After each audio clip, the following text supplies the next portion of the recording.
பவானி ஆற்றில் கேரள அரசு தடுப்பணை கட்டுவதை தடுத்து நிறுத்த வேண்டும் என்று பிரதமர் நரேந்திர மோடிக்கு எழுதியுள்ள கடிதத்தில் முதலமைச்சர் பன்னீர்செல்வம் வலியுறுத்தியுள்ளார்.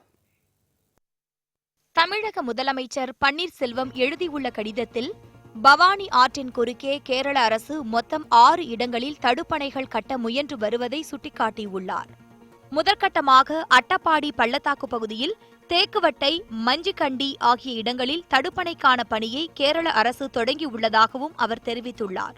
பாடவயல் என்ற இடத்தில் தடுப்பணை கட்ட கட்டுமானப் பொருட்கள் கொண்டுவரப்பட்டுள்ளதாகவும் முதலமைச்சர் பன்னீர்செல்வம் கூறியுள்ளார். காவிரி நடுவர் மன்றத்தின் தீர்ப்புக்கு எதிராக கேரளா செயல்படுவதாக குறிப்பிட்டுள்ள அவர், தடுப்பணைகள் கட்ட தமிழக அரசிடம் எந்த முன் அனுமதியும் பெறவில்லை என்றும் குற்றம் சாட்டியுள்ளார். இந்த அணைகளால் தமிழகத்திற்கான நீர்வரத்து பாதிக்கப்படும் என்றும் கேரள அரசிடம் எதிர்ப்பை பதிவு செய்துள்ளதாகவும் முதலமைச்சர் பன்னீர்செல்வம் தெரிவித்துள்ளார். கேரளா தடுப்பணை கட்டும் பணியை நிறுத்த மத்திய நீர்வளத்துறைக்கு உத்தரவிட வேண்டும் என்றும் பிரதமர் மோடிக்கு எழுதிய கடிதத்தில் முதலமைச்சர் பன்னீர்செல்வம் வலியுறுத்தியுள்ளார்.